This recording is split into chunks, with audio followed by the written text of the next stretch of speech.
This is Daniel Gray. I am the TrailerPark Prophet, broadcasting live from beautiful downtown Crestone, Colorado on Blog Talk Radio. This is Local Friday, where we look under the hood of a few local governments, plus we talk about what's going on in the mainstream media and around Washington and the world.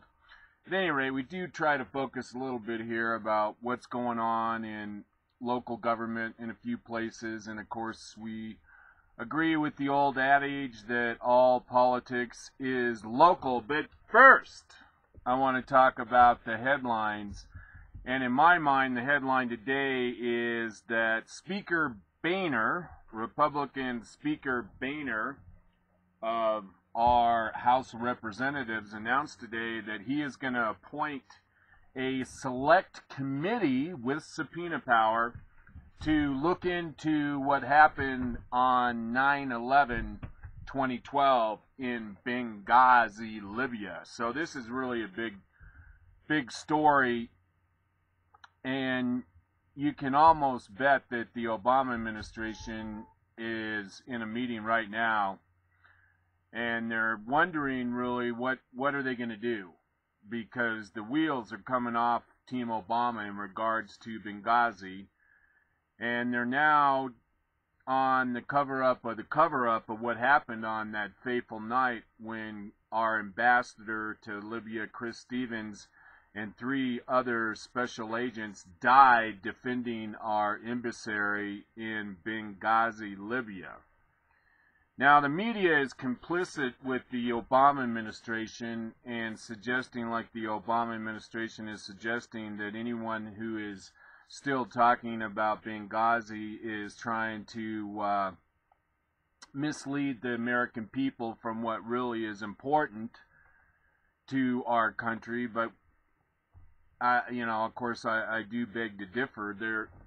There's every indication, as we've mentioned before here on the Trailer Park Prophet show, that the Obama administration was involved with switching sides. We talked about that a lot, from supporting the Libyan government to supporting Al-Qaeda. That in and of itself is a treasonous charge. And there's also the possibility that there were arms being exchanged in Libya that were used by Al-Qaeda in the war against Syria, the Assad regime. There's that accusation out there. All of these accusations were out there the day after 9/11/2012, and yet now they're seeping to the top of the political square, and people starting to talk about Benghazi in terms of America's involvement or non-involvement, which side we are on. Why were all those CIA members still there in Benghazi? Were they involved with arms shipments or some kind of arms dealing? I mean, there's a lot of questions that are still out there to answer. And this special select committee that's going to be appointed by John Boehner, Speaker John Boehner, is going to be a barn burner, because it is going to be headed up by Congressman Trey Gowdy, who was a federal prosecutor for a time. He's a Southern gentleman, and he's very exacting in his words. He's very knowledgeable. He's dogged and determined to uncover what really happened in Benghazi. And of course, a majority of the people out there, a lot of people, what Rush Limbaugh might call the low information voters, they don't know a thing about Benghazi. And they probably think the Republicans are trying to divert the public's attention away from a major scandal. And, that's the cards we're dealt with here today. That's what we're looking at. That's what we have to think about, whether or not this is a scandal on the measure of Watergate. Now remember, Watergate was about 5 thugs basically breaking into a Democratic campaign office at the Watergate Hotel and trying to get a leg up on what the Democrats were planning for whatever election cycle they were in. Now, Benghazi, 4 people died. Nobody died in Watergate. And Benghazi had the explanation for the attack on the consulate in Egypt and the consulate in Benghazi. The motivation was a response to a negative Mohammed video. And the president was saying that 2 years ago. He said that in front of the UN. He said that repeatedly since this time. And now that more and more emails have been released concerning Benghazi through the Freedom of Information Act, the FOLA request, we're finding out what happened on that fateful night. And now I think that John Boehner, who has been prodded now for the last 2 years to put together a select committee to look into Benghazi, has finally done just that, is a sign that things have taken a turn for the serious, and that something really can come of this, because a select committee is going to have the ability to subpoena witnesses, to subpoena information. And I think what we're going to find is what we found in regards to the IRS scandal, that they were unfairly targeting Tea Party groups. We're going to find that the people that are involved with this Benghazi cover-up are going to have to take the fifth, just like Lois Lerner had to do with the IRS scandal. And that's how you know really you got a scandal. When people have to take the Fifth Amendment against testifying against themselves, you know that there's something to cover up. Now, I'm predicting, I got my eye looking into my plastic crystal ball, and I can see where we're going to have to endure silence from the Obama administration. We're going to find a lot of Obama administration officials that are actually going to have to plead the fifth. And when they do, that'll be a clear signal that we have not only a criminal act in the name of politics, in the name of being in the heat of an election cycle, the 2012 election cycle, but we have culpability, and we may have some of the nefarious activities I mentioned before of gun running and switching sides, the USA switching sides from the Libyan government to Al-Qaeda. And those alone are damning charges, are treasonable charges. And all of that can come out. All of that should come out. It's not going to come out. But I think that by drips and drabs that the Republicans and others in whatever media we have left in this country, they're going to get to the bottom of what happened on that night. Now, we got a video from one of the Obama administration national security spokesmen. He was on Brent Bear last night, special report, and he got a little indignant. He was really smug. He was kind of a prick. And he was there that night. He was in the Situation Room on 2012, September 11th. He was there, and he actually kind of spilled the beans that the president wasn't in the Situation Room. Because there's always been this big question of where was the president on 9/11/2012? And we know, another thing we know now is that on 2012, the administration was given a security report that there was likely going to be a disturbance in Egypt and other places around the Middle East on the anniversary of 9/11. And we're led to believe by the administration that they had no prior information that there were going to be attacks on 9/11. Now, a reasonable person would say you would think on 9/11 that all the military assets in the Mediterranean would be on alert. And yet none of that happened, even though they were warned that there was going to be demonstrations. And even worse, there could have been terrorist activity. And we also know now definitively there was a a general that was before the House Oversight Committee on the Secretary of State, and he testified that that night that he definitively knew that the attack in Benghazi was the result of terrorist activity. It wasn't a spontaneous demonstration. There wasn't any video that sparked the demonstration, that it was a full-on military-style terrorist attack. And the next person we got to wait for is General Ham.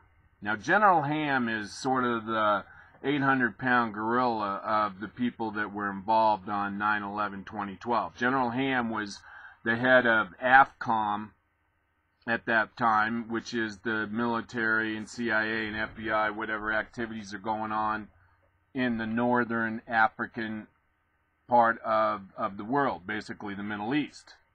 And General Ham is going to be called before this select committee, and he is going to be the smoking gun, because he's been silenced by this administration. And he said early on that the attack on the Benghazi consulate was a result of terrorists, and that he was told to stand down in regards to sending any assets to give relief to the Americans that were at the Benghazi compound on 9/11/2012. He was told to stand down.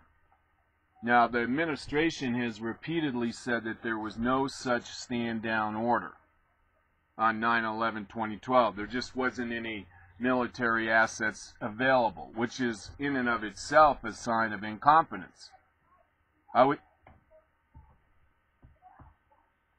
would think that, oh my God, somebody's like losing their mind out there right now. I think I told you I'm in Crestone, Colorado, right? And we get a lot of tourist visitors that are here for a tourist vacation or whatnot. And a lot of times we get a lot of homeless people that are here, and I don't think their mental competency is as solid as one would hope.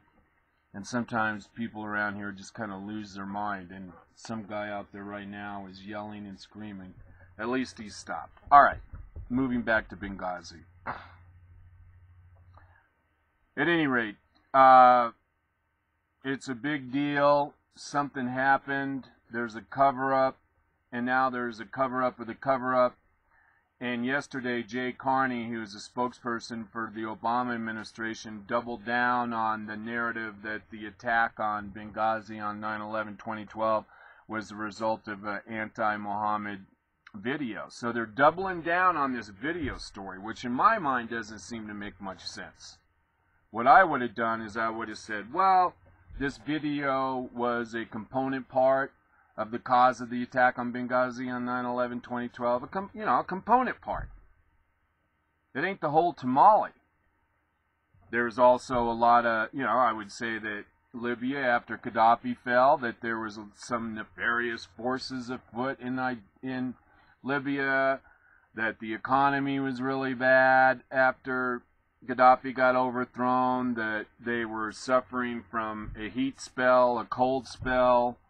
I would come up with a myriad of excuses for why people would attack the consulate in Benghazi, and I would find more than just one reason other than it was the fault of a anti-Muslim video. But this administration, I don't think they have much in the way of sophistication. I mean, they're more than willing to lie, but they're not sophisticated enough or intelligent enough to say, well, we ought to come up with just one more lie. We ought to come up with a basket of excuses and not just hang our hat on one excuse, the anti-Muslim video. But they're doubling down, tripling down. Carney, like I said yesterday, and I think he said it today too, that the reason for the Benghazi attack was completely, solely the effect of this anti-Mohammed video. I mean, these guys are not very creative. You would think they would be able to come up with better excuses. I know I just did, and I did those off the cuff. Well, we're going to get into this a little more. We got some very interesting video that we want to play for you. And let's see here. I think let's do something fun right now. I got a I got, oh no, he's not there right now, darn it. I wanted to do this Alfonso Mourning video. He has Zonation. We did a little bit of his video on Wednesday. Let's go ahead and see if we can play this. Here's Alfonso Mourning. Sometimes compare black supporters of Republican gubernatorial candidate Bruce Rauner to Jews who collaborated with Nazis against their brethren, saying, as a general rule, individuals will sell out the interests of their groups in return for personal benefit, end quote. So, people aren't selling out to Democrats because they have no personal benefit or interest? Hey, Democrats, I want to abort this unborn kid for my own personal benefit. Can you hook that up? Hey, Democrats, I don't like how much money other people are making. Can you tax them more so I can have some of it for my own personal benefit? Hey, Democrats, can you make sure that whatever I feel entitled to, I can have at the forced expense of someone else? You Democrats swear up and down that we Republicans are bought off. Not only is this not true, but it's a gross projection. And on top of that, those of us who are compensated, like myself, to give their opinion, aren't compensated by force. I'm not paid by the government robbing someone else. And by the way, I was disagreeing with liberals long before I was ever paid for it. I think it was that propaganda.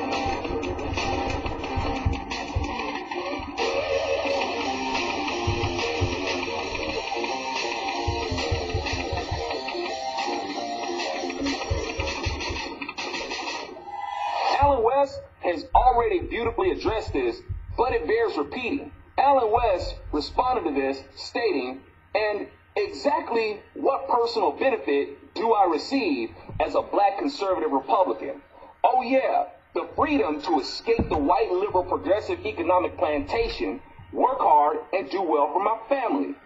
He goes on to say, so now along with being called an Uncle Tom, sellout, Oreo, house Negro, and white man's porch monkey, I am also just like Jews who were Nazi collaborators?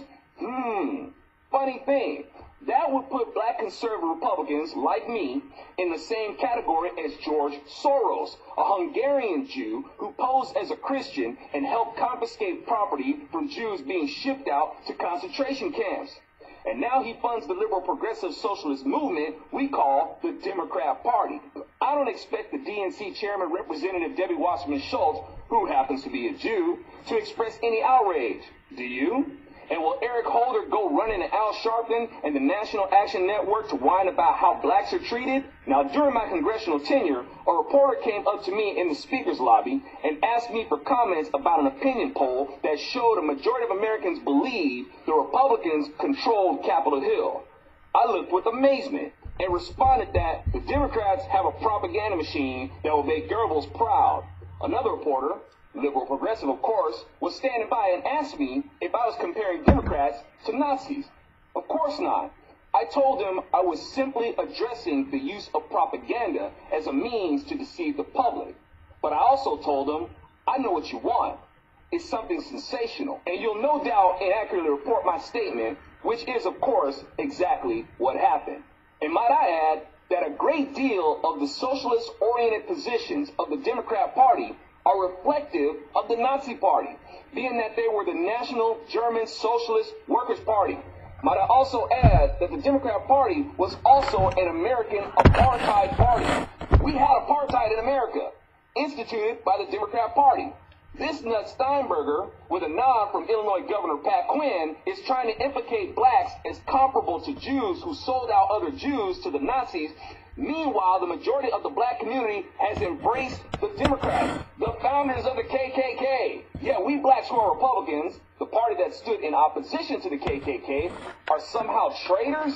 Blacks who vote Democrat happily use the same hateful language as the KKK against us more than the KKK ever had time to.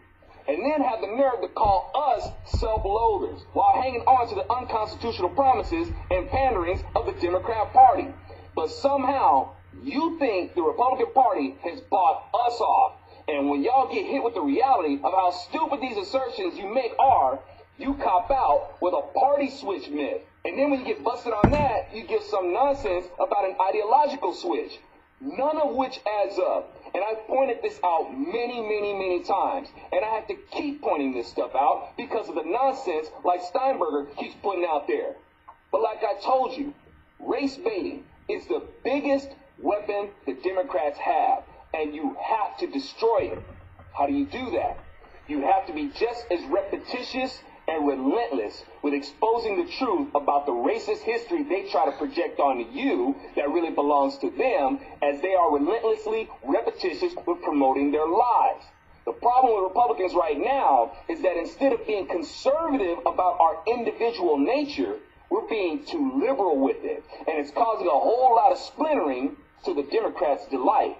Despite all the individual directions Republicans want to go in to win, you think that Republicans would realize one of the major obstacles that's in the way of connecting our ideas with the other half of America is that no matter what issue you want to lead with, you might want to consider a problem you all have in common that keeps you from advancing. And that problem is that you're all perceived as racist. You might want to do something about that and turn that angst back on the actual culprits. If people are going to insist on being angry about racism, let's make sure they rightfully know who to be angry at. I'm Alfonso Rachel with Zonation, and I totally understand we're very sick of this issue. Well, it ain't going away. So instead of letting the Democrats grind on your nerves with it, thinking that at some point they're going to stop using a strategy that works spectacularly for them, you can take that energy and come together and make that weapon of theirs blow up in their face. I was disagreeing with liberals long before I was ever paid for it. I love Alfonso Mourning. He's just so logical and analytical, and he cuts right to the chase, and he makes sense. I just really think he's great. But the point I wanted to take away from that Alfonso Mourning video is that the propaganda motive and the what do you call it? There's disinformation, propaganda, and I want to talk about that a little bit because both Glenn Beck and Rush Limbaugh have been talking about the propaganda motive that's involved with the progressive socialist movement. And Rush was talking about how a lot of the legacy media, NBC, ABC, CBS, NPR, that they have lost a lot of viewers, a lot of eyeballs, as Rush Limbaugh would like to say. And that is because of social media. More and more people, we reported a couple weeks ago, are going to the internet, the Facebook, as an example, for their news. They no longer rely on the 5 o'clock news. So the mainstream media is becoming less and less relevant on the public square. And because of the lack of eyeballs, or the reduction of eyeballs that are viewing the mainstream media, their numbers have gone down. And in the past, your advertising is directly related to the number of eyeballs that view your program. And that's how you set the cost for your advertising. But that number, like I said, has dramatically been reduced. And Rush was bringing out, he actually quoted a few people that are involved in the media, big mucky mucks in the media, and they were asked about this question about, well, you don't have any ratings like MSNBC. I mean, they roughly have 200,000 viewers, sometimes 150,000 viewers, MSNBC, and yet they're their own network. And they're not making any money. You can't charge a whole hell of a lot for advertising if they're only seeing 200,000 people. And these executives have said that, well, it's no longer about the ratings, the Nielsen ratings. It's no longer about how many people are looking at your program. It's all about being a part of something bigger than that. And the bigger than that is being hip. Being hip. Being with it. Being cool. And so being a progressive socialist status is hip. It's in. It's happening. Or at least that's what's happening with the progressive socialist movement and the people around that. And so advertisers who want to advertise on MSNBC or the other lamestream media outlets are advertising because they want to be associated with the hip crowd. Which is, it's a real profound change of grading exactly how to pay for advertising. So these corporations who are buying this advertising are themselves progressive socialist status. Even though most of the hippies out there and most of the liberals out there, the low information voters out there, they have it in their mind that all corporations are run by greedy Republicans. When in fact, a majority of corporations that buy advertising on MSNBC, ABC, New York Times, they're progressive socialists that happen to own corporations. But that's all part of our education system, that's all part of our media, that's all part of our culture. And what you got to do, and something that I've been trying to do, is I point out to people that a lot of corporations are owned by progressive socialists. And I keep pointing out that 8 of the top 10 wealthiest people in the United States are progressive socialists. But all of these companies that buy ads on MSNBC, ABC, CBS, and NPR, all of those corporations, all those businesses are run by progressive socialist status. And they're investing in propaganda because they understand that none of the mainstream media is no longer involved in journalism. There's no journalism going on with the mainstream media. We talked about that one girl, Cheryl Atkinson, I think her name was, who recently was sort of forced out the door at CBS for continuing to do investigative journalistic work on Benghazi and the economy. She was politely shown the door. That's because the lamestream media is no longer involved with journalism. And I'm going to restate this, but journalism died when Walter Cronkite, who was America's anchorman for a number of years back in the 60s, 70s, when he changed on the Vietnam War. Nixon realized that if he didn't have Cronkite, he would lose America. And that was a critical point in time when journalism died in the USA. Journalism died when Walter Cronkite changed the hat from a journalist reporter to doing commentary and weighing in on whether or not we should still be involved in the Vietnam War. The Vietnam War was over. Journalism was dead. And yet here today, that's what we have. These so-called reporters are Democrats first, journalists second. I mean, you think about back during the time of Watergate. Journalists were all over the Nixon administration. All over. It was on every nightly news program. It was talked about every Sunday on all of the news special programs, and Watergate became an issue because the media made it an issue, which is the exact opposite of what's going on with Benghazi, even though no one died during Watergate. But 4 people died during Benghazi, and there's a real question whether or not it was a setup.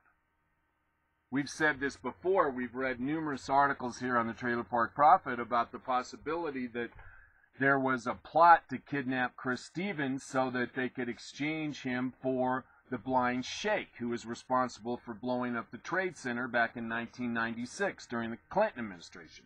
The blind sheikh, who's a Muslim. He's still in jail in the U.S. And we were talking about that the day after 9/11/2012.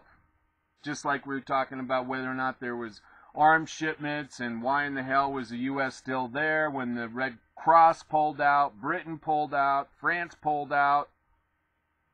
because they saw all those black Al-Qaeda flags flying and they knew that Libya was disintegrating into chaos.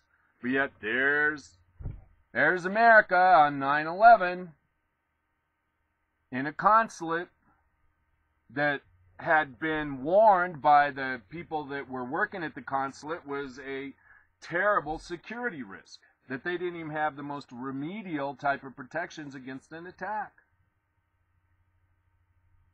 And we knew that the day after 9/11. So there's a cover-up. And this is really serious stuff. And what's even more serious is that people who purport to be journalists are lying by omission. They're looking the other way. They're listening to their partisan voices to ignore this story that happened in Benghazi, this tragedy, this cover-up, this scandal. And now it's a cover-up of the cover-up. And no one knows where President Obama was on 9/11/2012. And we have a person a day, we have the tape. I want to listen to this tape. I want to get into that. And he says that Obama was not in the Situation Room on 9/11/2012. Well, where was he? Inquiring minds want to know. And let's remember, the President of the United States works for we the people. We have a right to know where he is every minute of every day. All right, let's move on. All right, you're listening to Daniel Gray. I am the TrailerPark Prophet, broadcasting live from beautiful, sunny, warm Crestone, Colorado, on Blog Talk Radio. I mean, holy mackerel. We've gone through something like 5, 6, 7 days of overcast, cold, snowing, raining. Oh my God, I've been so cold. You know, when you live in a place and it's cold all winter, fine, but then it warms up and you get used to that, and then when it goes back to winter, it just kind of kicks you right in the gut. Everyone's complaining about it. At any rate, I shouldn't be wasting time talking about my life, because it's kind of boring, really. You don't want to hear about that. But I like to throw you little tidbits once in a while. I saw this here. I thought this was really interesting. It's a map of active hate groups in the United States in 2013. It's from the Intelligence Report. Oh, guess what? It's from the Southern Poverty Law Center. And they're saying there's 938 hate groups are currently active in the United States. Find out who they are and where they live on the hate map. Now, the Southern Poverty Law Center is kind of like the ACLU.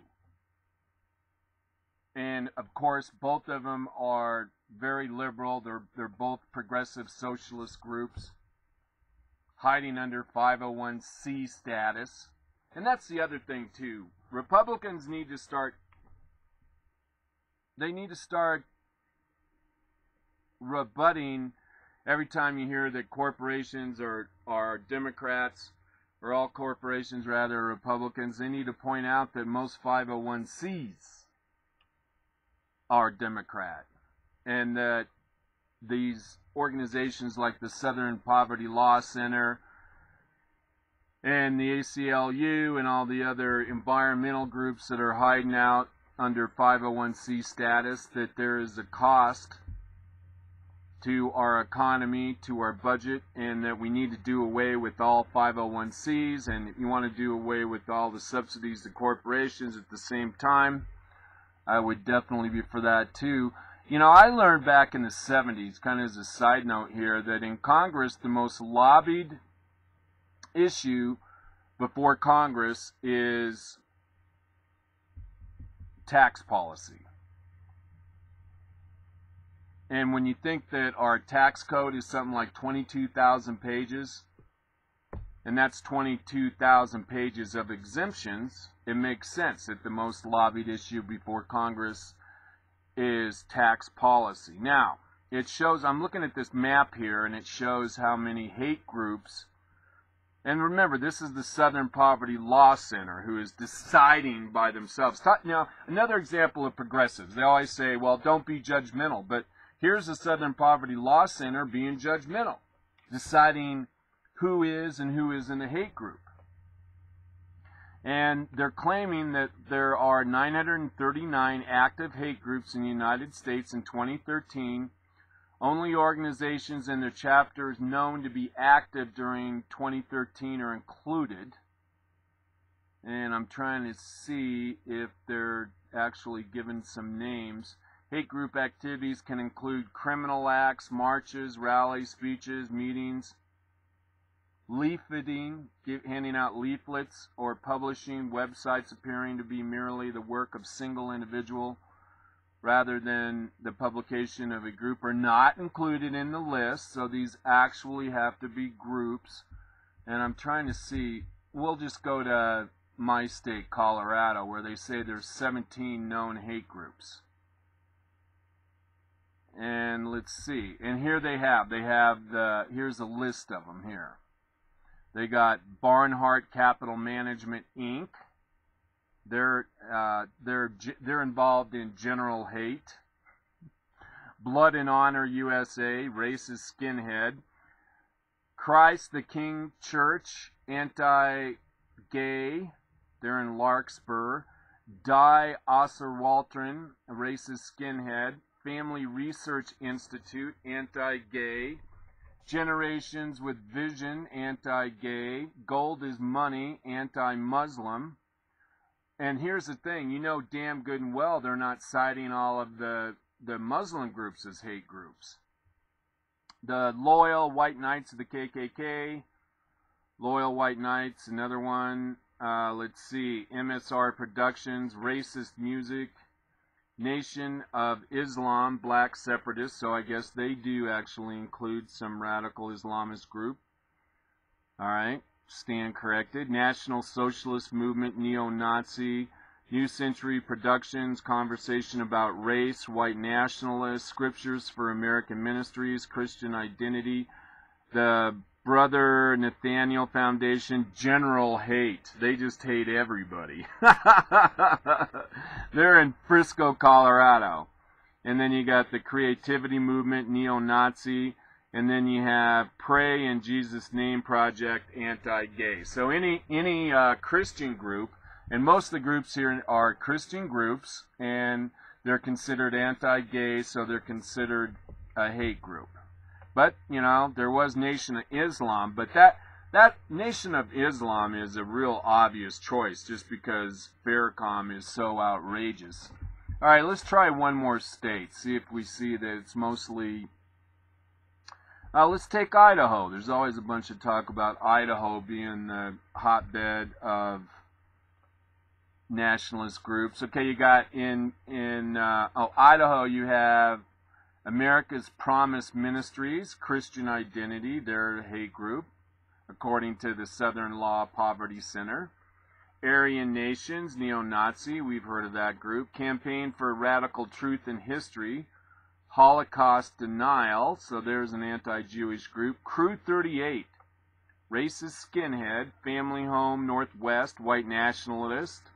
Free Edgar Steele, white nationalist. National Socialist Movement, neo-Nazi. Northwest Hammerskins, racist skinhead. International Co-Conspiratorial Association, Holocaust Deniers. So it's roughly like 10-to-1 Christian groups against radical Islamist groups. And that is according to the Southern Law Poverty Center. Which, by the way, since we're talking about them right now, I want to talk about...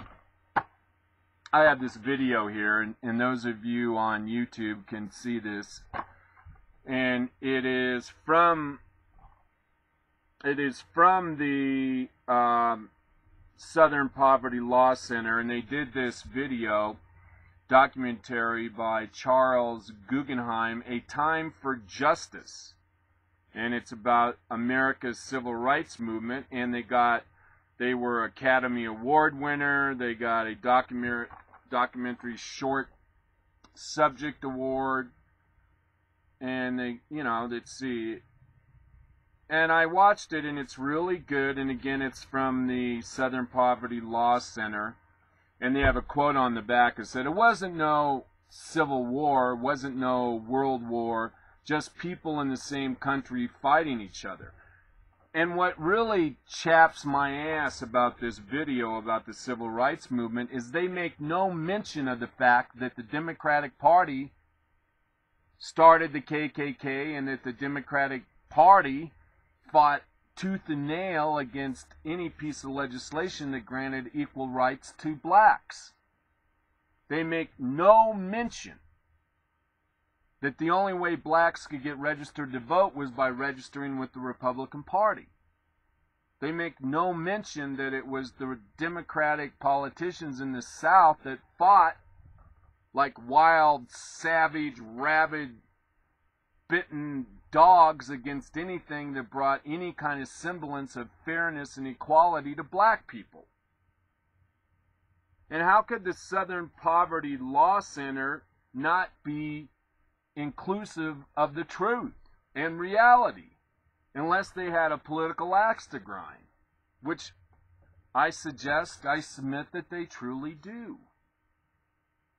They are lying by omission, but not including in their Academy Award-winning documentary A Time for Justice, not including that it was the Democrats that were being prejudiced against blacks.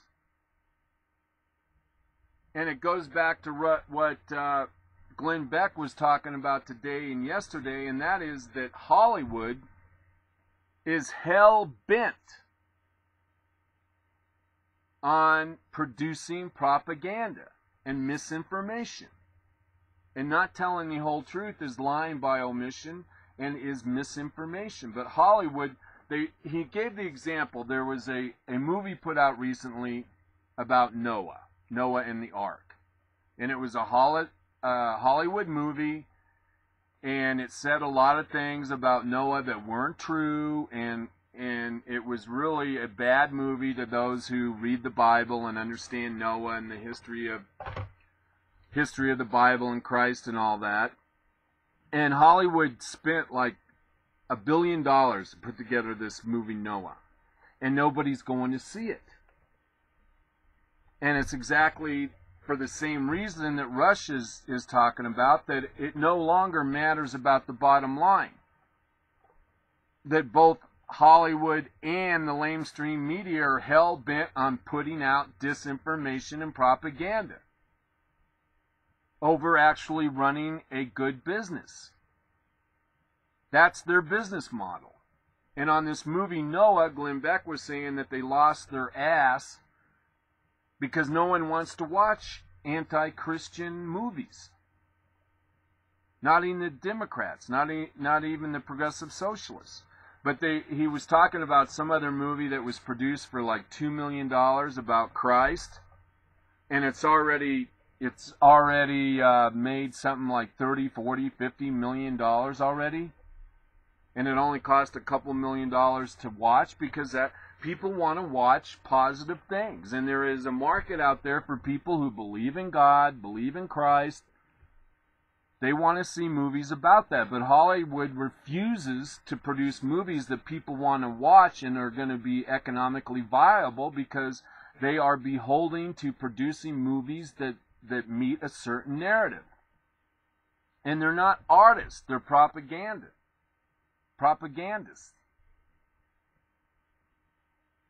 And the same with the lamestream media. They're not worried about the bottom line because their corporations can absorb a loss as long as they're out there preaching from the progressive socialist Bible and being hip within that movement. And you can bet the Southern Poverty Law Center or the ACLU is not going to take up a court case against radical Islam. They're only there to protect radical Islam. Even though the Southern Poverty Law Center and the ACLU are historically against Christianity, and they fight it tooth and nail from being in the public square or in our schools, they're not going to do the same thing to Islam. Which adds credence to my debate and my discussion and my proposition that the progressive socialist movement is in bed with radical Islam. And the Southern Poverty Law Center and the ACLU are in bed with radical Islam. It's as clear as day. And I kind of feel like Alfonso Morning. I know I've said this before, but I gotta say it again. And again and again and again, because I know it's hard for people to get that idea, that construct, into their organic computers. It seems so crazy, it seems so ridiculous that you can't comprehend it. And of course we have new listeners every single day, and we need to be able to give them some remedial education to help them deal with the world surrounded by progressive socialist statist types. Sometimes repetition is necessary. And I apologize to my regular listeners. You're like, oh my God, I got this. And I'm sure a lot of you do, but still, you've got to get out there and you've got to convince people that are marginal, that are on the fence. You got to convince them of that. And a lot of them are going to think you're batshit crazy, but you got to say it. You got to put that idea in their head. Here's a little funny. It says, I don't regret burning my bridges. I regret that some people weren't on those bridges when I burnt them. That reminded me of my old ex-best friend, Bob Lee from Littleton, Colorado, and my evil little sister, Lori Lee, no relation, who I haven't spoke to in over 20 years. But I did burn those bridges, and I do kind of wish both Bob and Lori were on them. I always read this stuff. You know, the beauty of Facebook, we get all these little cutesy sayings with funny pictures and all that, and I really enjoy it. I get a kick out of it, and I'm sure you do too, but I'll tell you, a lot of times, you know, people say, well, turn the other cheek, forget about it, don't worry, be happy, but I can't be that person. I never forget, and I don't mind waiting a long time to exact my revenge. I can't forgive. I really can't. I can't forgive and I can't forget. And some people in my life have jerked me around in a matter of which I can never forgive them. And I will always be seeking revenge. I'm just that kind of guy. I'm going to find a way to poop in their nest if I can. And I don't mind waiting a long time either. In fact, I think revenge is not only best served cold, but I like serving it up as leftovers later on in somebody's life, as a constant reminder that they're somehow morally bankrupt. Okay, now here is this. I don't know if this is going to play or not, but this was yesterday. I talked about this yesterday, or this happening yesterday. I got this from Breitbart, and this top intelligence official, his name is General 4-star Brigadier General Robert Lovell. He was the former U.S. AFCON intelligence director, testified early on they knew Benghazi was a terrorist attack. Well, of course they did. They had all kinds of intelligence that there was going to be an attack on 9/11.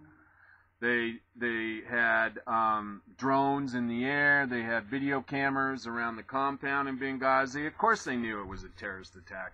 We knew it was a terrorist attack on 9/12/2012. I mean, holy mackerel. But he was in front of the Congressional Oversight Committee of the State Department, and he was there yesterday, and we're going to listen to retired Air Force Brigadier General Robert Lovell.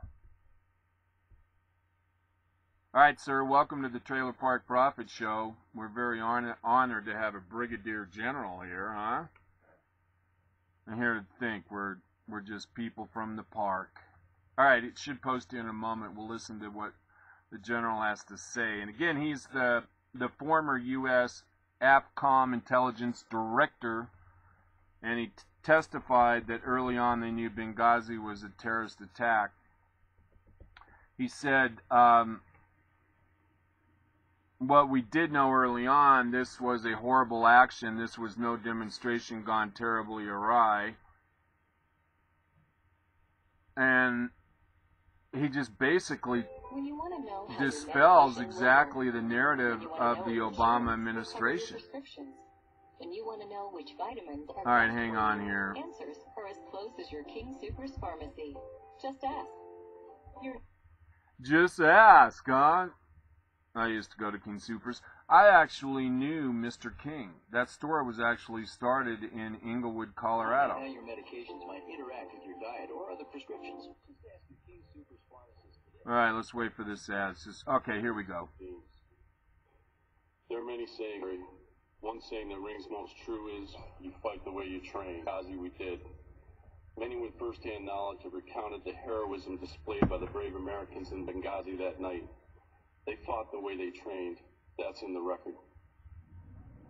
Outside of Libya, there were discussions that churned on about what we should do. These elements all they were trained.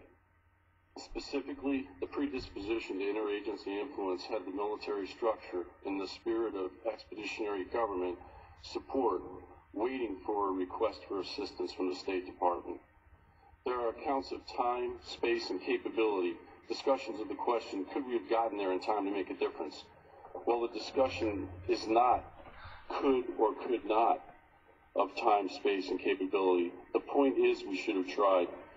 As another saying goes, always move to the sound of the guns. We didn't know how long this would last when we became aware of the distress, nor do we completely understand what we had in front of us, be it a kidnapping, rescue, recovery, protracted hostile engagement, or any or all of the above. But what we did know quite early on was that this was a hostile action. This was no demonstration gone terribly awry.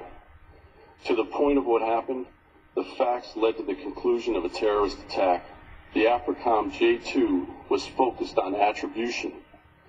The attacks became attributable very soon after the event. Thank you for the invitation to appear before the... So there you have it, man. This guy's coming out and speaking truth to power. And he's basically saying that we had no response to the attack. And this attack went on for 9 hours. You could have had an F-16 there in an hour and a half from Italy. And Glenn Dougherty had a laser target. And he thought, well, for sure, you know, that's how American is. You know, if one of our consulates or embassies comes under attack, we start sending assets and start asking questions later. And an F-16 could have dropped a munition on the terrorist or in front of the embassy or the consulate, which would have scared away most people, most terrorists.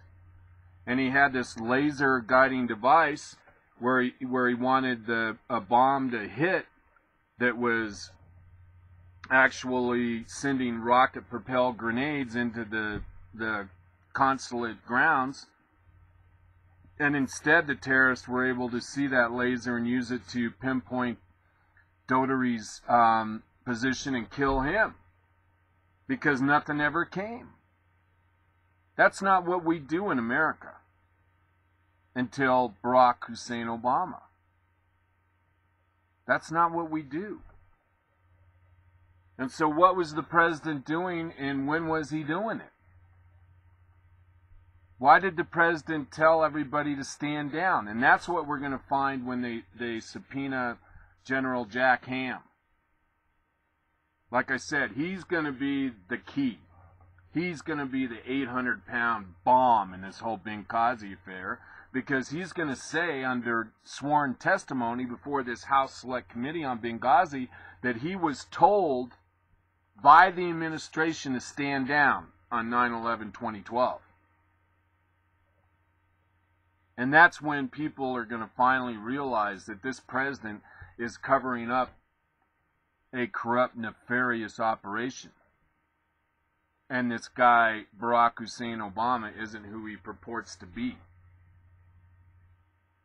That's what we have in the future. This whole thing about Benghazi is gonna finally reach a head.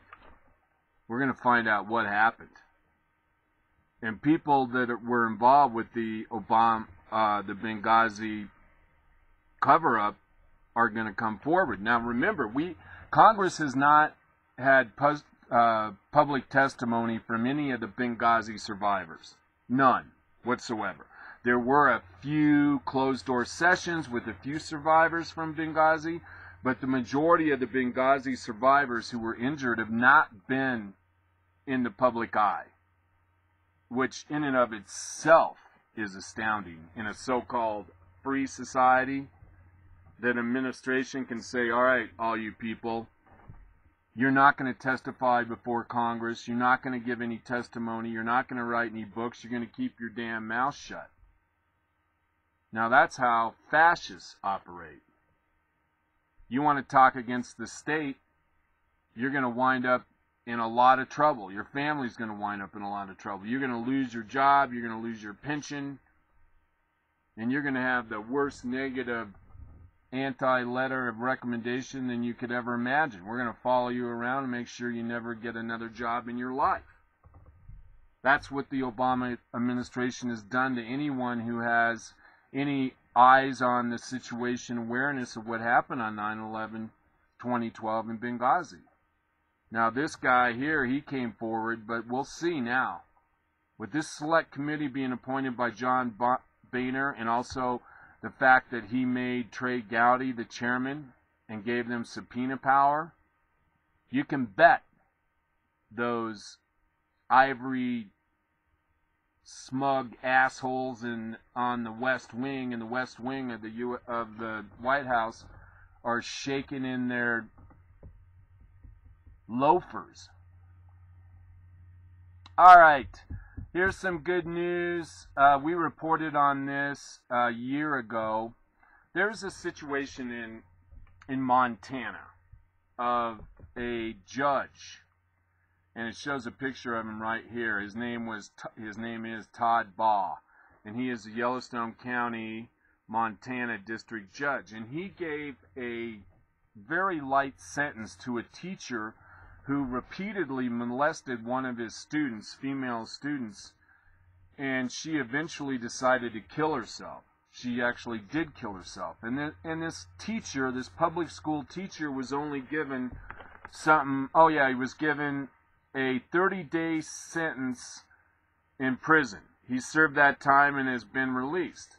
And it's been an outrage because this judge, he had something to say in court that was very offending. You know, he basically said that, oh, this young girl, she wanted to be molested, she wanted to have sex with the teacher, and that, you know, this teacher was just following his instincts, and the girl was a lot was more mature for her age than other high school girls, and so it was purposely or it was acceptable for this teacher to be having sex with her.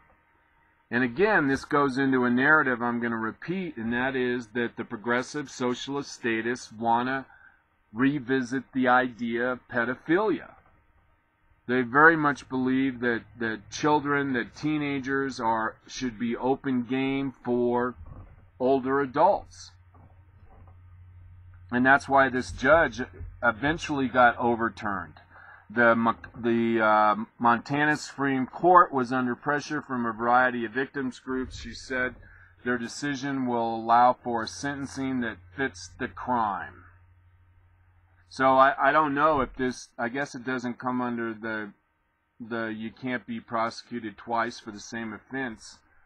I would have thought that would have been invoked at this point in time, but evidently you can still, if the guy was found guilty, I guess you don't have to necessarily have another trial. You can have just another sentencing hearing, and I guess that's what's going to happen. But we're going to go ahead and listen to this video. This was on Bill O'Reilly. I think it was on last night. and it goes into talking about this story, which in my mind was a big story. And that's why we did this story, because I have a feeling that our society is headed. 14-year-old girl Here we was go. raped by a 49-year-old man. 14 years old. Judge Baugh gave the rapist 30 days in jail. And just to make it even worse, the victim killed herself. So we sent waters out there. Roll the tape. You had a guy who repeatedly raped a 14-year-old girl, and you gave him just 30 days in... All right, come on, come on, come on.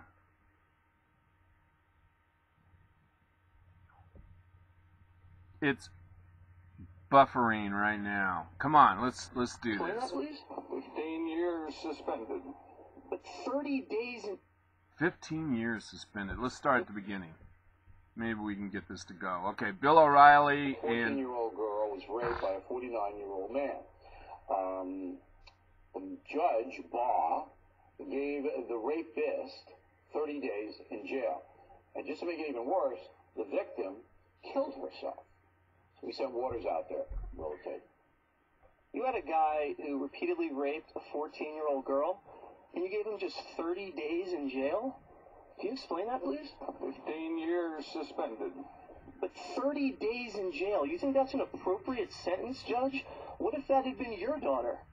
Oh, great Well, question. now the Montana Supreme Court had overturned that sentence, saying that Baugh is a complete idiot, did wrong on every single legal level, and now there's going to be a new judge and a new sentence. This is one of the biggest repudiations of a sitting judge I've ever seen, Laura. Yeah, I think you're right, Bill. And sending it, the Supreme Court sending it back to a totally different judge for new sentencing. Clearly, we're going to see something done here in the sentencing that fits the crime. Yes. I mean, he wasn't legally authorized to allow so much in the way of time served. That was completely counter to the way the sentencing law runs in Montana. And I think the Supreme Court was also obviously under a lot of pressure from a variety of victims groups, women's groups, and I think particularly disgusting about this was when the judge, the lower court judge, said something like, well, the girl, she wasn't totally culpable, but she had some level of understanding of what was going on. Well, this judge was just despicable. Yeah. And we're glad we could expose him. We're glad we did it. He could get, this rapist, he could get 100 years. 100. Yeah, and Bill, a similar case where the judges need to be judged and monitored is happening down in Texas, where another judge just today, the story is just percolating out there, sentenced a rapist to some time served and then community service, which includes community service at a rape crisis center. So the people down in Texas are going nuts about this. Yeah, the rape crisis center. We'll get into that next week. Unbelievable. You know, somebody's got to watch these people, and it's outrageous. And once again, the little girl who was raped by this guy committed suicide. She's dead. No, it's sick. And I'm glad you were on this case from the beginning. Thank you. You're welcome, Laura. Thank you. Next. And I got to keep bringing this up because myself, I don't know about you, I don't think kids should be having sex with adults. I think the age of consent should be at least 16, if not 17 and 18. That's my feeling. There's a sense of innocence that we should guarantee for our children. But I'm telling you, the progressive socialist statists don't agree with us. It is a part of their agenda to revisit the pedophilia laws, to use their vernacular. And I find it disgusting. And it's part of a bigger narrative, and that is to degrade the human being. If there's no moral compass, if there's no moral guidelines, then what you do is you continually devalue the worth of an individual human being. And by invoking a change in law, what you're doing is you're institutionalizing that view that children are nothing more than sexual creatures. And once you accept that, then you're going to accept abortion on demand. You're going to accept genocide. You're going to accept killing Down syndromes or retarded kids or deformed kids. And that's what this is all about. Incrementally devaluing the worth of a individual or a human. And that's why the progressive socialist movement picked abortion. They wanted to pick the most heinous, outrageous example of moral default. And that was the killing of a human being in the mother's womb. And if you can get enough people to accept that as a right, then your government can do almost anything. And part of that is changing the consent laws for our children. Devaluing the human being. So as your rights come from the government, not from your creator. You have no inalienable rights under a progressive socialist statist movement. Your rights come from the government. And I wanted to do this story a few days ago in California. Here's another example of what I see as indoctrination into the progressive socialist movement, or actually what I might call like psychological warfare. In California, they outlawed plastic bottles. No more plastic bottles for water. And then the state said that restaurants no longer in California can automatically serve a glass of water because of the water shortage in California, which, by the way, is created by the federal government cutting off water because of the snail darter. But basically it's putting in people's mind that the government giveth and the government taketh away. That the government has complete rights over the domain of being a human in California. Which basically puts into people's minds the notion that the government is omnipresent and omnipowerful. And in America, we're supposed to be here under the governmental construct of the people are allowing themselves to be ruled. Consent of the governed, as they say in the Federalist Papers. Consent of the governed. And what this example about the water is the exact opposite. It's not the consent of the governed. The government's going to give you consent to have water when they damn well see fit. And it's all psychological warfare. It's all taking away our rights by just, incremental amounts. A little bit here, a little bit there. And we don't recognize it. Until one day we wake up, or a percentage of us wake up and say, oh my God, we're living in a Marxist state. We don't have any rights. All our rights are derived from the government.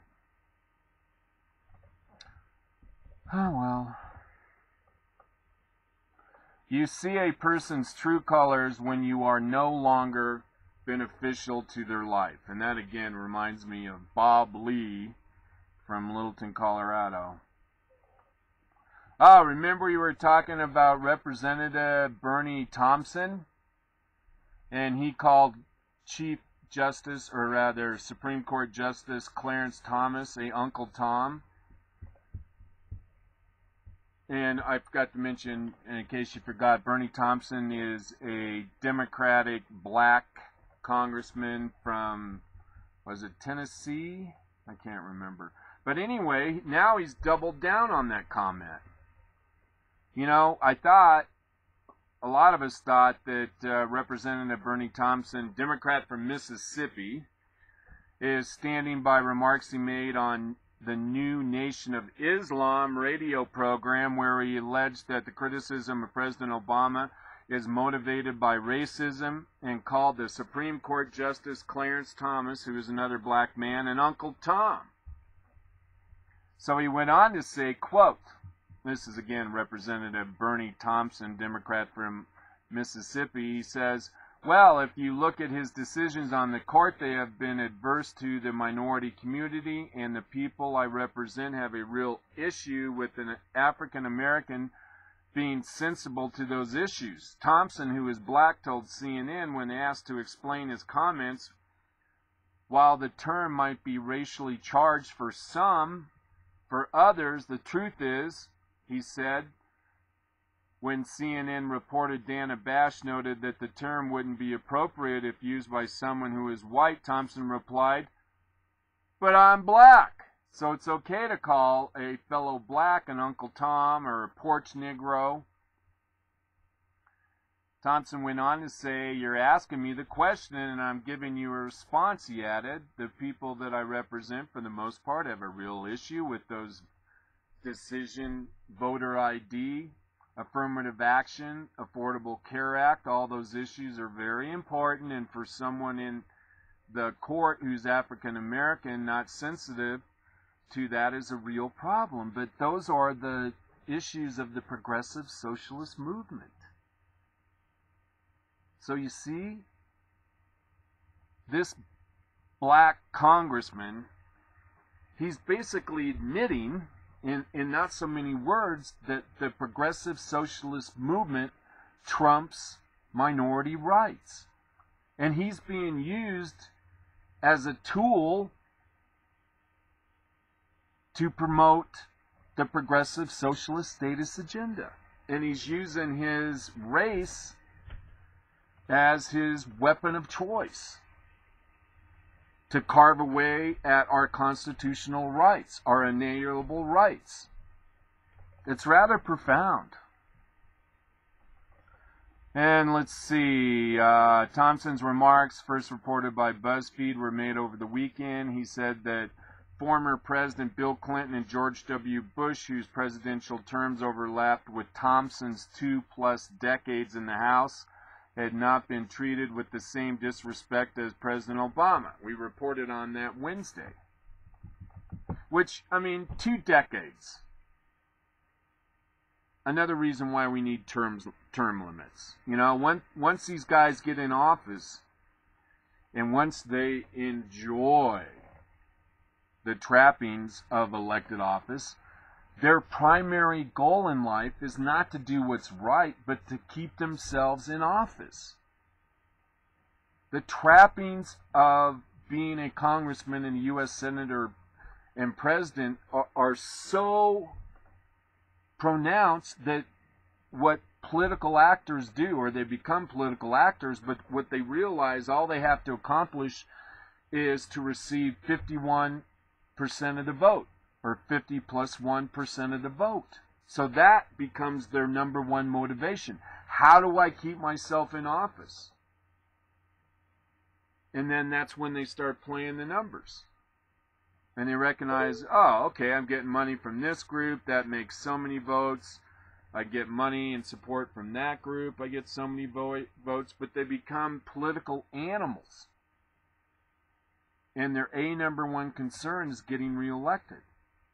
That's why we shouldn't pay them anything more than a per diem. We ought to put them up in dormitories. We should turn the U.S. Capitol into a museum. And we should make the Congress meet in a warehouse and make them sit on folding chairs and at folding tables. They shouldn't have the trappings and ambiance of the U.S. Capitol. We should treat them like employees. And one thing we most certainly have to do is we have to term limit. And the other thing too, we gotta do away with having private funding of election in Congress and the U.S. Senate. That would be one of the best things we could do to clean up the political process. We should definitely have public funding of elections. That way they won't be the elected officials won't be beholden to this special interest group or that. But in any way, let's see here. He also told CNN that many of the programs African Americans hold closest to their survival, like Head Start, nutrition programs and education programs, are being cut by Republicans, which makes it hard to demonstrate that they care. And nothing gets cut in Washington. Remember that.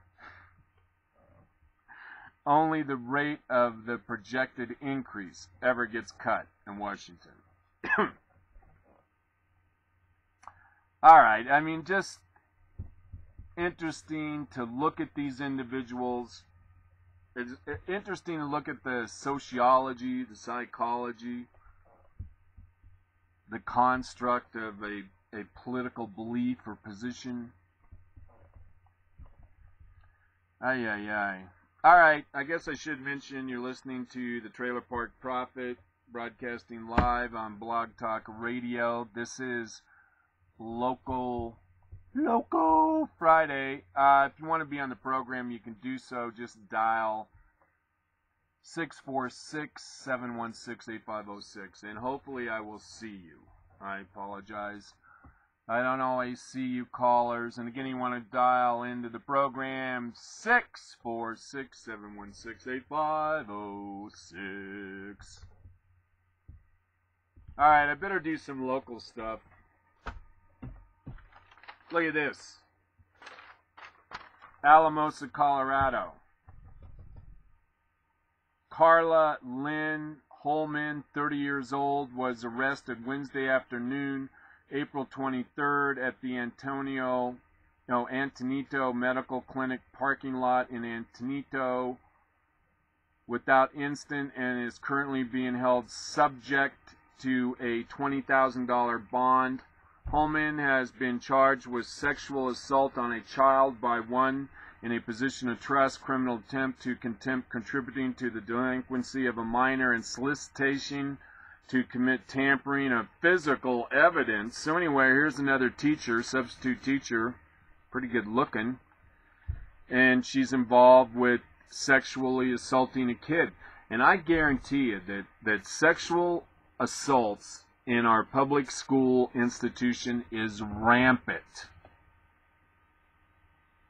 In most school districts, they have a person who deals with these kind of cases, sexual assault cases against teachers in their particular school district. And they're connected with the DA's office and the police, and I can guarantee you there are thousands of these kind of individuals across the United States. It's probably the most covered up criminal act in our country. I can promise you that. And public school teachers have assaulted 1 million times more children than Catholic priests ever did. Which brings me to another article I found. This is the this is the Valley Courier,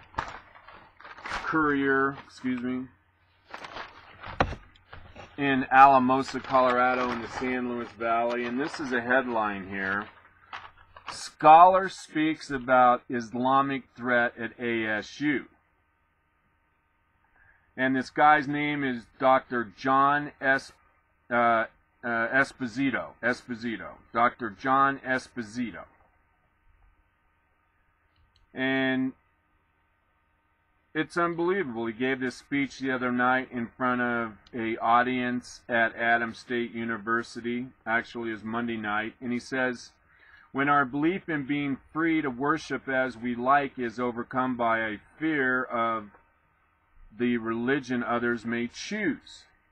Now, currently, Mr. Esposito is serving as the president-elect of the American Academy of Religion. And he recently did a speech. It was entitled, "The Islamic Threat, Myth or Reality," to a filled room with Valley residents and Adams State University students and staff. He goes on to say, he goes, I began studying the Islamic religion during the Iranian Revolution, so I came into the field with my share of ignorance and stereotypes.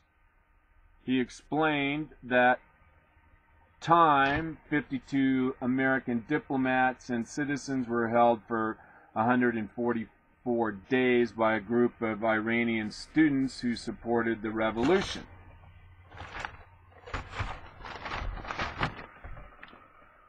And let's see, he goes on to say, he says, in the same case of Islam, our understanding of the religion is distorted by the attention given to a small number of extremists. Now, you got to understand the psychology going here. I mean, when he really started going here, you know, he basically was saying before he knew anything about Islam, he was ignorant. And he was prone to stereotypes. And basically what he's doing is preparing the ground. He's getting into our organic computers, and what he's saying to us is that if we don't agree with the good professor, Dr. John Espinosa, we're ignorant. And that we rely on stereotypes, meaning that we are simpletons if we don't agree with his position. And academics do this all the time. That's how they couch it in most of our media, too. Dr. Espinosa goes on to say, in the case of Islam, our understanding of the religion is distorted by the attention given to a small number of extremists, meaning the 9/11 attackers. And I don't want to go into great detail to contradict what Mr. Espinosa just said there, but it's not a small number of extremists. I mean, it may be a small number in terms of the overall Islamic religion, but they are supported by their families, their mosques, their communities.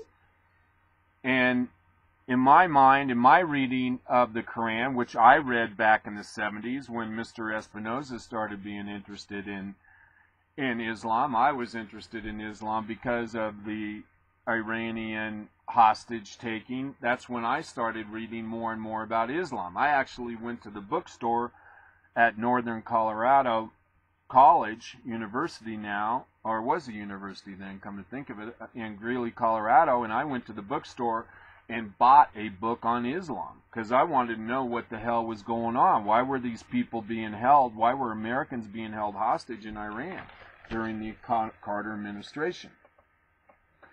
But he goes on to say, if you don't have the whole context, how do you know a people? Espinosa continued. Well, you know, by now, Professor, if you don't have the context of the Islamic religion, that's because your education was lying by omission and omitting a very part of American and world history. Not knowing about Islam is really a gross mistake by our one-size-fits-all public school system. He says, you went on to explain that Islam is the second biggest religion in the world. He also pointed out that, like Christians, Islam is a global religion. Religious pluralism is a challenge in a, blah, blah, blah, blah, blah. But here's where it gets really interesting. Got to go to page 3 of the Dead Tree Valley News. And let's see, I have some... The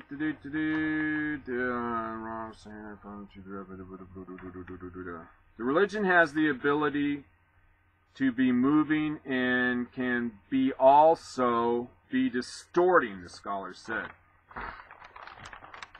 He says, I believe people convert to any religion for basically the same reason. They find meaning there.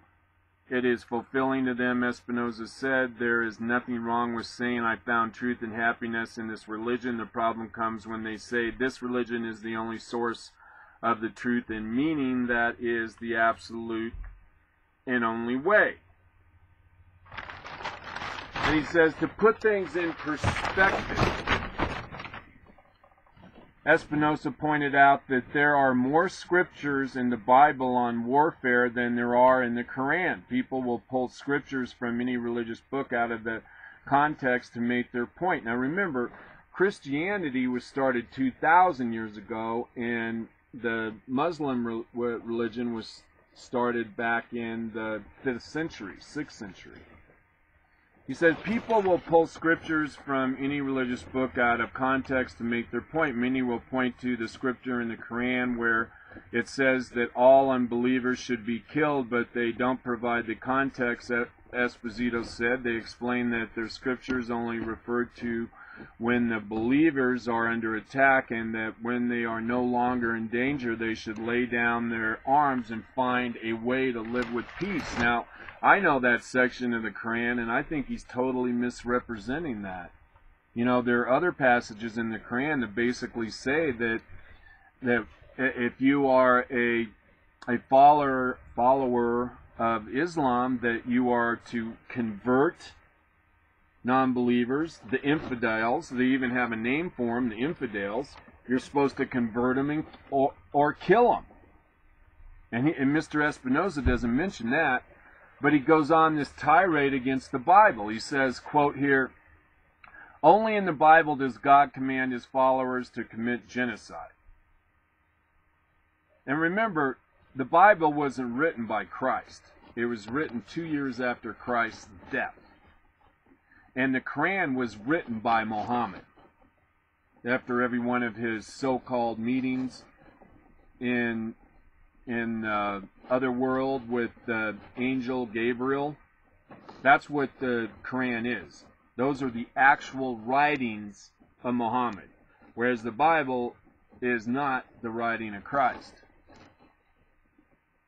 Mr. Espinosa goes on to say, as Christians, we would not want to be judged by that one section alone.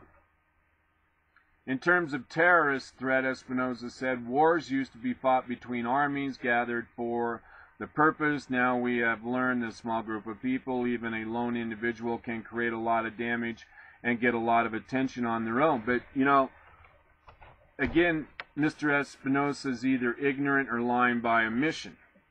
Al-Qaeda, the Taliban, they may be the type of groups that Dr. Espinosa is talking about, but they do receive funding from national groups. You know, as an example, the Taliban and Al-Qaeda, they receive money from Iran. They receive money from Saudi Arabia. So he's not telling the whole point. You know, he's trying to make it out that these people, these terrorists, they're a small group of people. Even a lone individual can create a lot of damage and get a lot of attention on their own. Well, part of the indoctrination and organization and seed planting for terrorism comes from the Muslim mosque. And he doesn't address that. And he does that for a reason.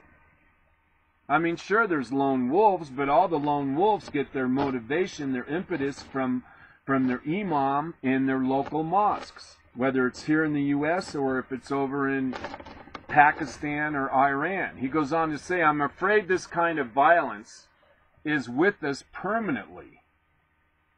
And I thought that was a hell of an admission to make, that this kind of violence is with us permanently. There's nothing we can do about it. Part of the dehumanization of our race. You know, there's people out there and they believe strongly that they're going to go out there and create an atrocity.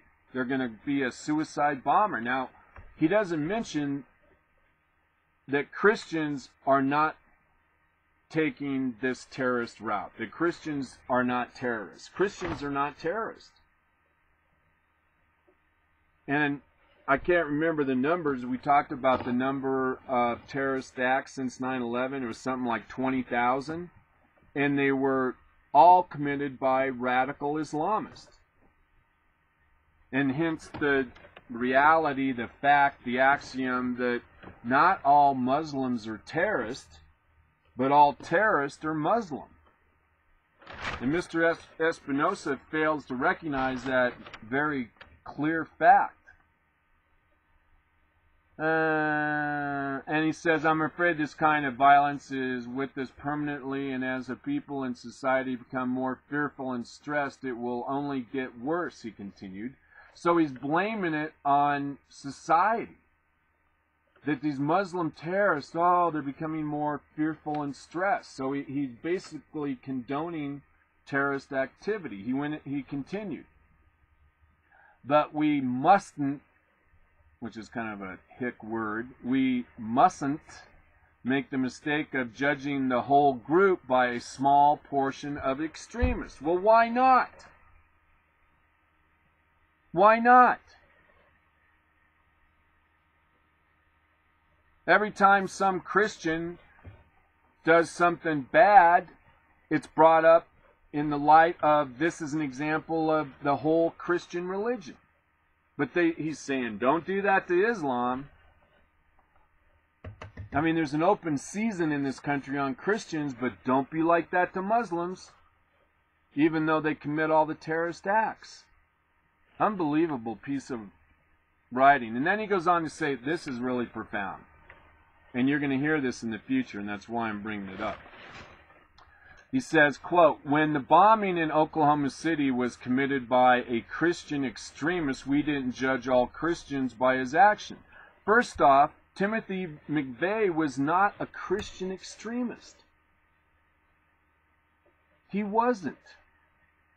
He was mad about what happened at Waco, Texas, where the federal government went in and killed 200 people that were part of the Branch Davidian compound.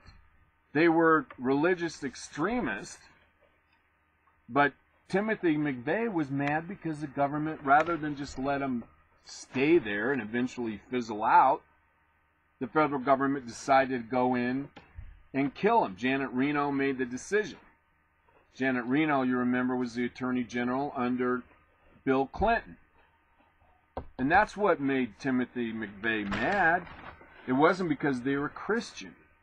And there was extensive studies into Timothy McVeigh's background that said he was not a Christian extremist. But see, this is propaganda. This is misinformation. This is Hollywood. This is the lamestream media. He goes on to say, when read of the scourge of the pedophilia amongst priests, we don't think that Catholic Church promotes pedophilia. No, I think actually a lot of people do, Professor. And they've heard this from the lamestream media, and they heard this in their public school education for the last 16, 17 years, that the Catholic Church is nothing more than the pedophilia capital. But he had to bring that up, throw more salt in the wound of pedophilia in the Catholic Church. And he goes on to say, he finishes it up, he says, the problem comes when we judge the whole group by a small number of extremists.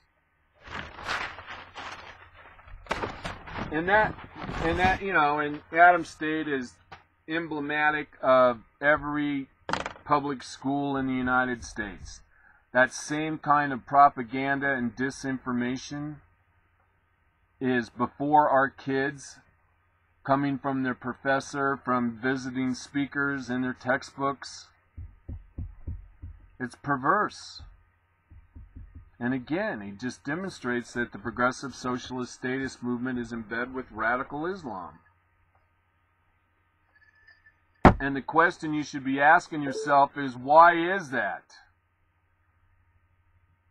In 1852, Western legend is born. She was born Martha Jane Canary, a.k.a. Calamity Jane. This day in history, actually it was yesterday, 1852, the Old West, Princeton, Missouri. Martha Jane Carney, a.k.a. Calamity Jane, was born. She served as a mule skinner for the Army, and in 1893 joined Buffalo Bill's Wild West show, which, by the way, the Wild West show of Buffalo Bill's last performance was in Colorado, down at the Wilshire, which is now the Wilshire Golf Course. Oh, I didn't know this. She married Wild Bill Hickok in 1870. At least that was written by a flyleaf of a Bible. Huh. She was buried next to Wild Bill Hickok in Deadwood, South Dakota. Calamity Jane was an American frontierswoman and a professional scout known for her claim of being an acquaintance of Wild Bill Hickok, but also for having gained fame fighting Indians. She is said to have exhibited kindness and compassion, especially to the sick and needy. This contrast helped to make her a famous frontier figure. So there she is. Pretty good looking. Looks good in the saddle. Oh, did you hear this? Remember we were talking about this guy Donald Sterling who owned the Clippers and his gold-digging girlfriend who is 50 years his junior. Now we find out that Scott Sterling, the son of Donald Sterling, a 31-year-old male of Los Angeles Clippers owner Donald Sterling, killed himself. So this guy's 31-year-old son killed himself. He was found dead in his Malibu home Tuesday night, according to Los Angeles Times. Sterling had not been seen by family or friends for at least 2 days, according to a LA County Sheriff's Department. Man, that is so sad. No one else was at the home when the body was discovered, according to the Sheriff's Department. They're investigating the death as a possible drug overdose. Oh, man.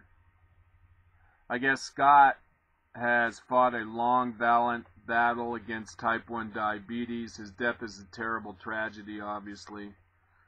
At any rate, sad. And some people are out there saying, well, that's karma. Payback's a bitch.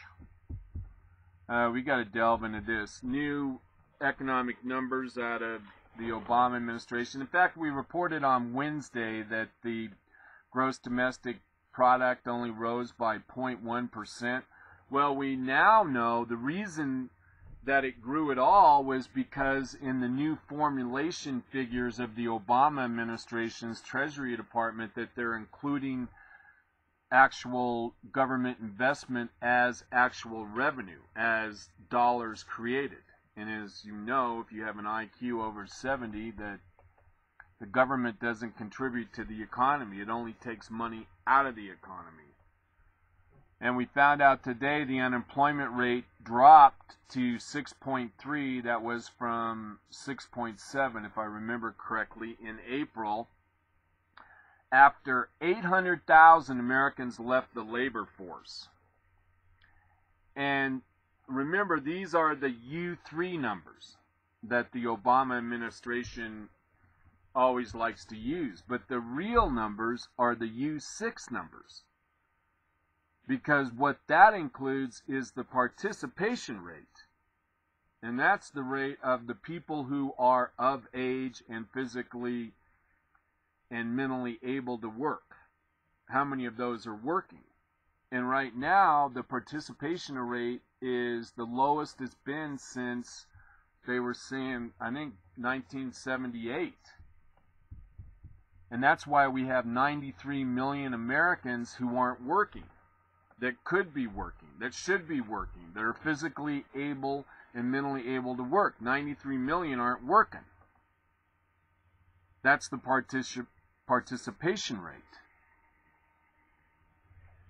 And it looks like the Obama administration is cooking the books. And again, I'm going to repeat what I said on Wednesday. We just had our first quarter of negative growth. And if we have 2 more quarters, 3 consecutive quarters of negative growth, we are in a recession. And I have a feeling we are headed towards a depression. because you know, this coupled with the $85 billion a month that the Fed's pumping into the economy, you start taking that off, and this economy is going to start heading towards the toilet. And I'm trying to see what else we need to take out of this report. And one cloud in today's employment report is worker pay is stagnating. The average hourly earnings held at $24 an hour in April and were up 1.9% over the past 12 months, the smallest gain this year. The drop in the unemployment rate from March's 6.7, I got that right, came as the agency's survey of households showed that the labor force sank by more than 800,000 in April. The so-called participation rate, which indicates the share of working-age people in the labor force, decreased to 62.8%, matching the lowest level since 1968, from 63% a month earlier. So it's headed in, well, I guess it's still hovering around 62, 63%. But I'm trying to think, there's some companion news to this story,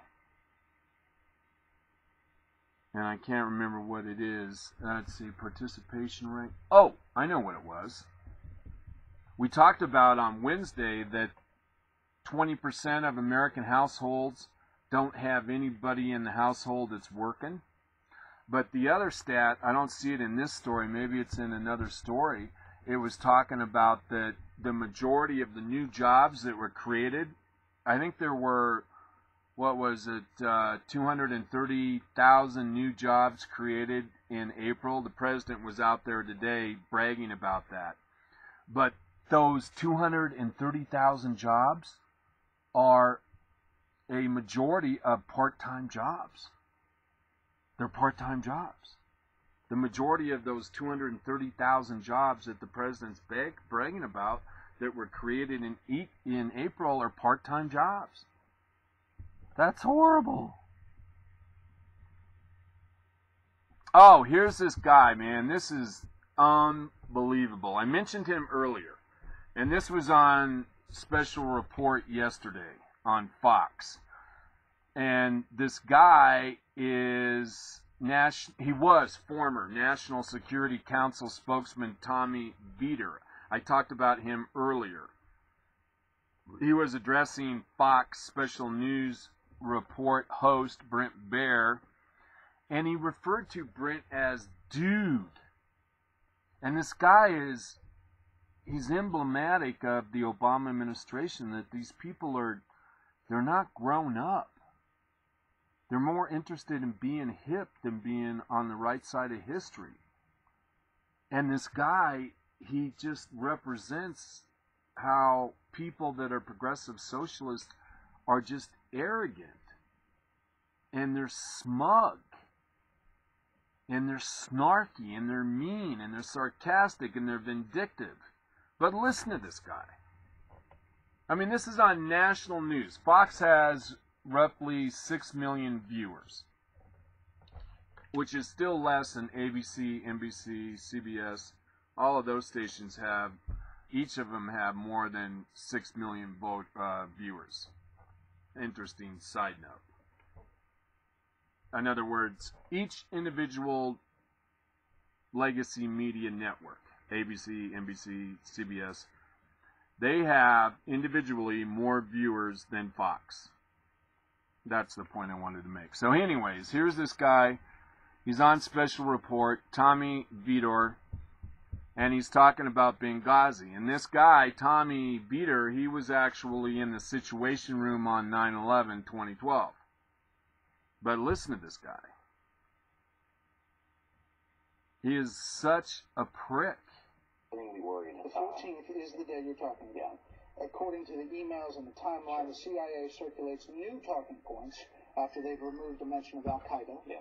And then at 6:21, the White House, you, add a line about the administration warning of September 10th of social media reports calling for demonstrations. True?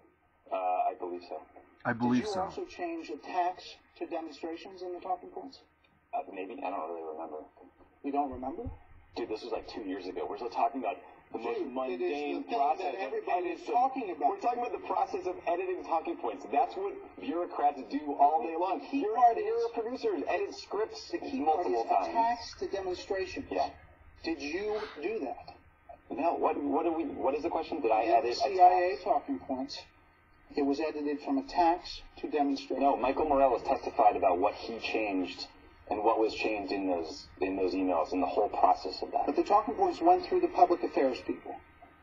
Yeah, which is kind of unique. These are the most well understood and discussed talking points in the history of talking points, and Michael Morales. See, he contradicted himself. He's going, well, my God, these were the most important talking points that we ever worked on, but yet he's saying he can't remember. Before, earlier on in the video, this guy's saying, well, I can't remember, I'm not sure. Dude, it was 2 years ago. And then he contradicts himself about how these were the most important talking points that we ever put together in the history of the Obama administration. Of course I remember. How could you not remember? I mean, he's admitting as a bureaucrat the bulk of your job is putting together press releases, basically is what he's saying. Talking points, bullet points. So each one of those bullet points is important. And if you're part of the authorship of those talking points, your ass is on the line. I know how politics works, and I'm telling you, this is how it works. And that's not all that bureaucrats do is put together talking points. He'll have you believe that, but probably the most important thing they do, particularly a guy like this, involved with government communications, is putting together talking points. And as we know, there is a group of people involved. It could be a sit down, it could be a conference call, it could be over email blast, but people are put together to put together the talking points, and these are the main subjects, the main question. And so it's a type of thing, as a policy wonk, you're going to remember. You're going to remember if you got this particular point in there or taken out. That's the kind of stuff you remember, because those are little inner office battles that go on that stick out in your mind. And he is admitting as much in this minute and 10-second video. But yet he's contradicting himself. And the reason being is that he's having to make up a narrative on the fly. But he knows that he has to use these administration lies as his cornerstone for his argument. And so he doesn't realize it, but he crossed himself up. He contradicted himself. And later on in this interview, he says, when asked, that the president was not in the Situation Room. And that this guy was in the Situation Room. Tommy Beater was in the Situation Room on 9/10 and 9/11, and he admitted under questioning that the president was not in the Situation Room, which has been a subject of discussion amongst those who have followed the Benghazi cover-up. Where was the president? If a U.S. embassy is under attack, the president should be in the Situation Room. But he wasn't, according to this guy, Tommy. And I don't think he realized that he really pooped in his nest. Because now we have a little more information about where the president wasn't. Now we know he wasn't doing his goddamn job by being in the Situation Room. Most presidents would want to be in the Situation Room. Abraham Lincoln would have been in the Situation Room. George Bush would have been in the Situation Room. Bill Clinton, but not Barack Hussein Obama. And some have suggested that Barack Hussein Obama was most likely probably in the White House private quarters getting drunk. All right, at any rate, it looks like the wheels are coming off of the Benghazi scandal. It's going to be really interesting time. This is really going to be interesting to watch. All right, I got 10 minutes left. I wonder how I'm doing on time. All right, I got to be kind of quick here. I got another video here from Conservative Outfitters. They have a video here of some black teens beating up a white student on a school bus. Also was on Breitbart. It was in Dover, Delaware. And again, we have another example of black on white crime, which in my mind is epidemic in this country. Philadelphia, get a load of this. Muslim man strangled pregnant girlfriend to death for not wearing her hijab. You know, that's the black thing over her face, covering up her face and her head and her arms and everything. If you want to find out more, you can go to creepingsharia.wordpress, or you can go to my Facebook page, Daniel Gray, or TrailerPark Prophet. Let's see. Did you know in 2014 Americans will spend more in taxes than they will on food, clothing, and housing combined? Which is about right. I mean, we work roughly half the year to pay for all of our taxes, federal, state, and local. And Ayn Rand said there is no difference between communism and socialism except in the means of achieving the same ultimate end. Communism produces, or rather, communism proposes to enslave men by force, socialism by vote. It is merely the difference between murder and suicide. You either do it to yourself by the vote, or you have someone kill you for them by communism. Liberal projection. Illinois Dim says all black Republicans are akin to Jewish Nazis. Oh, this is really unbelievable. A cop sticks finger up woman's vagina for throwing cigarettes out the window. And there's a video. I don't know where this is. You can go to my webpage and check it out. I mean, it shows this woman cop with her hands down the front of this woman's jeans and allegedly probing her pussy. I shouldn't make fun. Oh, you got to see this video on my Facebook page. It's how Muslim women eat spaghetti, and it's a video of women in their full hijab. I mentioned that a few minutes ago. And they take the spaghetti and they have to lower it down the piece of cloth over their face and suck the spaghetti up. I mean, it's unbelievable. You got to see it. It'll freak you out. All right, don't have time for that story. Oh, I told you this was going to happen. I told you this was going to happen 3 years ago. And this story here is from Red Flag, Save Time, Stay Informed. And they posted a story here today. And let's see. I'll save you the headline. But basically what they're saying, I want to give you the exact verbiage here. It says, how would you feel if you received a letter from the U.S. government informing you that because of a physical or mental condition that the government says you have, it is proposing to rule that you are incompetent to handle your own financial matters? Suppose that letter also stated that the government is going to appoint a stranger to handle your affairs for you at your expense.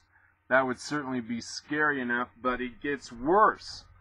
What if the letter also stated a determination of incompetency will prohibit you from purchasing, possessing, receiving, or transporting a firearm or ammunition? I told you this was going to happen, and you're going to see this coming out of Obamacare. And a lot of you emailed me and said I was nuts, and here it is. It says also, if you knowingly violate any of those prohibitions, you may be fined, imprisoned, or both pursuant to the Brady Handgun Violence Protection Act, and it's Public Law number 103-159, as implemented at 18 United States Code, blah, blah, blah, blah, blah. Again, if you want details, you know where to go. That makes it sound like something right from a documentary on a tyrannical dictatorship somewhere in the world. Yet as I write this, I have a copy of such a letter right in front of me. It is being sent to the U.S. Department of Veteran Affairs, to hundreds, perhaps thousands of American heroes. In my capacity as Executive Director of the United States Justice Foundation, I have been contacted by some of these veterans, and the stories I'm getting are appalling. Oh, side story. Remember we reported in Connecticut they wanted everyone to register their firearms, and nobody, or very few people, actually complied? Well, they just put out a press release that if people do not register their arms with the Connecticut authorities, that the authorities are going to go and seize these arms, which means they're going to go to these individual gun stores, seize all of their records, and then from that, the government, the police, are going to go seize arms in Connecticut. That's how this is working. And now they're going to go out there and they're going to get these veterans who have had PTSD or any other kind of mental or physical ailment, and they're going to use that as the impetus to say you can no longer have any kind of guns, armament, or ammunition, and if you do so, we're going to throw you in jail. They're making criminals out of our veterans.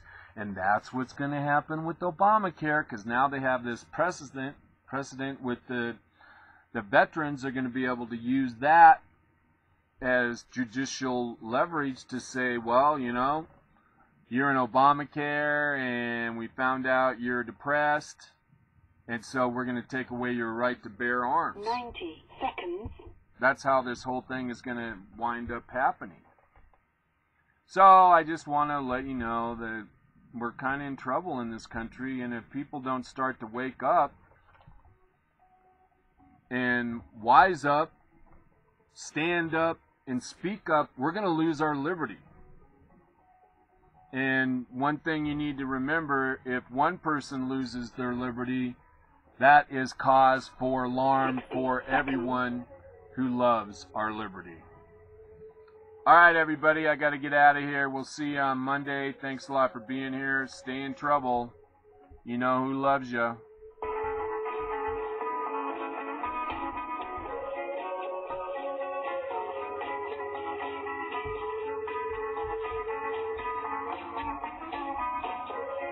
Thank you for using Blog Talk Radio. Goodbye. God, man, what a hairdo. I was wearing my hat. All right, guys, I'll see you on Monday, man. Thanks a lot.